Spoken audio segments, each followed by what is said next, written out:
Hey guys welcome to my channel. আমি মনোজ। এখন আমরা কথা বলবো হচ্ছে প্রিন্স সিনেমাটাকে নিয়ে। প্রিন্স সিনেমাটা অনেকটা ভারত নির্ভর সিনেমা হতে চলেছে। কেন বলছি? কারণ এটার অনেক কিছুই কিন্তু আমাদের এখানে হতে চলেছে। তাই আমি এই সিনেমাটাকে নিয়ে আবারও এক্সাইটেড হয়ে পড়ছি। অনেকটা বরবাদের থেকেও বেশি এক্সাইটমেন্ট এই সিনেমাটাকে নিয়ে আমার জাগছে। কীরকম প্রথম হচ্ছে এই সিনেমায় তিনজন নায়িকা থাকবেন, ঠিক আছে? এবার এই তিনজন নায়িকার ভিতরে তাসনিয়া ফারিন কিন্তু মানে একদম ফাইনাল। তাসনিয়া ফারিন যে ধরনের অভিনেত্রী, তাতে সেখানে কিন্তু প্রচণ্ড দেখো মানে প্রিন্স কেন এত এত ওভার হাইপ হওয়ার চান্স রয়েছে, প্রিন্স নিয়ে ওভার এক্সাইটেড হওয়ার চান্স রয়েছে কেন? রাইটিং টিমটা কিন্তু প্রচণ্ড স্ট্রং হতে চলেছে। চারজন রাইটার থাকতে চলেছে। তার ভিতরে অন্যতম হচ্ছে আয়নাবাজি রাইটার।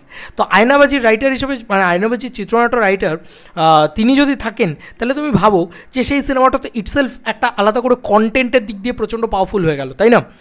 তো এই একটা দিক কোথাও গিয়ে তৈরি হয়ে গেল কিন্তু প্রিন্স সিনেমার ফার্স্ট পয়েন্ট। সেকেন্ড পয়েন্ট হচ্ছে মেগাস্টার শাকিব খান এর সঙ্গে ইদিকা পালের জুটিটা। ইদিকা পাল এবং মেগাস্টার শাকিব খান এই জুটিটা মানে চিরকাল যখন এসছে বক্স অফিসে যে কোনো শাকিব খানের অন্য যে কোনো সিনেমার থেকে বেশি ব্যবসা করে নিয়ে গেছে। তাই এটা কিন্তু একটা মানতেই হবে যে ইদিকা পাল একটা বিরাট বড় ফ্যাক্টর, যাকে বলা হয় লাকি চম। তো সেই জিনিসটাও কিন্তু কোথাও গিয়ে প্রচণ্ড ইনভলভমেন্ট রয়েছে। এবং আমাদের মানে মেরিল প্রথম আলো যে অনুষ্ঠানটা হয়, সেখানে কিন্তু তাসনিয়া ফারিন ইদিকাকে নিয়ে একটা মজা করেছিল। তো বোঝাই যাচ্ছে যে তখন থেকেই হয়তো প্রিন্সের কথাবার্তা চলছিল, কে বলতে পারে। তো এরকম একটা জিনিসপত্র হতে পারে, তাসনিয়া ফারিনের সাথে ইদিকার একটা কোনো ক্রসওভার বা একটা টাসেল এরকম কিছু দেখানো হলো। এই চরিত্রটার জন্য ইদিকা পারফেক্ট। এবং বারবার এই কথা আগেও আমি বলেছি যে নিতুর চরিত্র বা প্রিয়তমার চরিত্র দুটো একদম কমপ্লিটলি আলাদা চরিত্র। তো আমরা সবসময় চাই যে ইদিকার সাথে শাকিব খানকে দেখতে তাদের একটা বন্ডিং স্ট্রং হয়ে গেছে, বিরাট ভালো লাগে। এবার মূলত এই ছবিটা একটা গ্যাংস্টার ড্রামা, এটা একটা সবথেকে বড় বিষয়। আর আমরা একটা জিনিস হয়তো মিস করে গিয়েছি, মিস্টার ইন্ডাস্ট্রি প্রসেনজিৎ চ্যাটার্জির কথা। ইয়েস, আমাদের বুম্বাদা, আমাদের ইন্ডাস্ট্রি বুম্বাদাও কিন্তু এই ছবিতে অ্যান্টাগনিস্টের ভূমিকায় সম্ভবত অভিনয় করতে চলেছেন। এরকমটা রিউমার্স ছিল, এরকমটা খবর ছিল। এখন অবধি প্রোডাকশন থেকে তো অফিসিয়ালি জানানো হয়নি, তবে হ্যাঁ এটা রিউমার্স ছিল যে শাকিব খান ভার্সেস প্রসেনজিৎ চ্যাটার্জি এই ব্যাপারটা হতে চলেছে।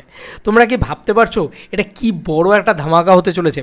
মানে একদিকে রইল ইদিকা, একদিকে রইল তাসনিয়া ফারিন, একদিকে রইল ভালো রাইটার, ভালো স্টোরি, ভালো সব কিছু।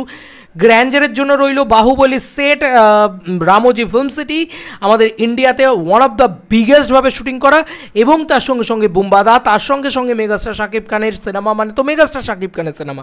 আমি মেগাস্টার শাকিব খান ফ্যাক্টরটাকে আর আলাদা করে ধরছি না, কারণ ওনারই তো সিনেমা, ওনারই তো সব কিছু। কিন্তু এই প্রথমবারের জন্য এই বাওয়ালটা ক্রিয়েট হয়ে গেল। কতগুলো এক্স ফ্যাক্টর কাজ করছে বলো তো মানে প্রিন্সের জন্য। আজ অবধি শাকিব খানের বিগত যে কটা ছবি রিলিজ করেছে, কোনো ছবির জন্য এতটা এক্স ফ্যাক্টর কাজ করেনি। এত কিছু মোমেন্টস চারিদিক দিয়ে একদম কী বলে একদম গুছিয়ে সাজিয়ে রাখা, এটা কিন্তু অন্য কোনো সিনেমার জন্যে শাকিব খানের হয়নি। তো এই এতগুলো জিনিস হচ্ছে, এবং মূলত এই ইন্ডিয়াতে এসে শুটিং করতে চাইছেন তারা কেন, তার অন্যতম রিজন হচ্ছে এখানে ভালো প্রযুক্তিগত ব্যবস্থাপনা পাবেন। মানে সেটও যদি তারা ফেলতে চান, এরম করে 90s ঢাকা ওনারা তৈরি করতে পারবেন রামোজি ফিল্ম সিটিতে। একটা হিউজ ফিল্ম সিটি, আমাদের ভারতবর্ষের অন্যতম বড় ফিল্ম সিটি। তো এটা একটা বড় বিষয়। শুটিং কোথায় হচ্ছে এটা ম্যাটার করছে বন্ধু। বিএফডিসিতে শুটিং হওয়া মানে বাংলাদেশের ভিতরে শুটিং হওয়া এবং রামোজি ফিল্ম সিটিতে শুটিং হওয়া, এই দুটোর ভিতরে আকাশ আর পাতাল তফাৎ আছে। বুঝতে পারছো তো? তোমরা তো নিজেরাই বুঝতে পারছো। যেখানে বাহুবলী নাকি পুষ্পা নাকি one of the biggest India সিনেমাগুলো শুটিং হয়, সেখানে যদি তোমাদের সিনেমাটা শুটিং হয়, সেখানে যদি একটা বাংলা সিনেমা শুটিং হয়, তাহলে সেটা কোন লেভেলে সেটার ভিজুয়ালস হতে পারে, সেইটা তোমরা ভেবে দেখো একবার। হ্যাঁ, ভিসা জটিলতা নিয়ে একটা সমস্যা তো দেখা দিয়েছে, সেটা বাংলাদেশিদের আমাদের দেশে ঢুকতে দেওয়া হচ্ছে না, এরকম একটা ব্যাপার তৈরি হয়েছে, সেটা নিয়ে আলাদা করে একটা বিষয়। তবে সেই জটিলতা নিয়ে রায়হান রাফিও কথা বলেছে। তবে আমার মনে হয় যে সেই জটিলতা কাটিয়ে ওঠা যাবে, কারণ ইন্ডিয়াতে তারা নাকি রেকি ইত্যাদিও করে গিয়েছে। এটা আমার খুব ভালো লাগছে, প্রচণ্ডই ভালো লাগছে। ভিসার জটিলতার কারণেই হয়তো তারা ডিসেম্বর মাসে শুটিংয়ে যাবেন, এমনটা হতে পারে। কিন্তু রামোজি ফিল্ম সিটিকে তারা কনস্ট্যান্ট রাখুক, এটা আমি সবসময় চাই। বুম্বাদা, তার সঙ্গে তাসনিয়া ফারিন, তার সঙ্গে ইদিকা পাল, তার সঙ্গে তুমি ভাবো একটা সিনেমার ভিতরে বুম্বাদা, ইদিকা পাল, আমাদের এখান থেকে অন্যতম দুজন বড় মুখ আমাদের এই ইন্ডাস্ট্রি থেকে, এপার বাংলা থেকে। তার সঙ্গে সঙ্গে আমাদের ইন্ডিয়াতে এসে আমাদের অন্যতম বড় ফিল্ম সিটি রামোজি ফিল্ম সিটিতে শুটিং করা। শাকিব খান নিজে চাইছেন বড় ফিল্ম সিটিতে শুটিং করতে। তার সঙ্গে সঙ্গে এই সিনেমার চিত্রনাট্যকার হিসেবে আয়নাবাজির চিত্রনাট্যকারকে আমরা থাকতে দেখতে পাচ্ছি। এছাড়াও আরও অনসেম্বল সব ভালো ভালো চিত্রনাট্যকার, চারজন চিত্রনাট্যকার এই ছবির ভিতরে থাকবেন। এই ছবিতে মিউজিক ডিরেকশনে হয়তো বড় নাম দেখতে পাওয়া যাবে। তো এই ছবিটা ইটসেলফ শাকিব খানের বিগ রিলিজ, এবং এই সিনেমাটা কত দিক থেকে এক্সাইটমেন্ট বাড়িয়ে দিচ্ছে তুমি জাস্ট নিজেরা ভাবো তো, যে এতগুলো জিনিস অলরেডি হয়ে গেছে। স্টোরি লাইনে, গল্প লাইনে প্রচণ্ড স্ট্রং হতে চলেছে। সিনেমার মেন হচ্ছে চিত্রনাট্য। বড় বড় ডিরেক্টররাও এই কথাটা বলেন, রাজ চক্রবর্তীও ভালো চিত্রনাট্য না পেলে ভালো ছবি বানাতে পারে না। তো বড় বড় ডিরেক্টর এই কথাটা বলেন যে ভালো চিত্রনাট্য যদি থাকে তাহলে তার ডিরেকশন দেওয়া অনেক বেশি সোজা। তো ভালো চিত্রনাট্য সেখানেও স্ট্রং হয়ে যাচ্ছে প্রিন্স।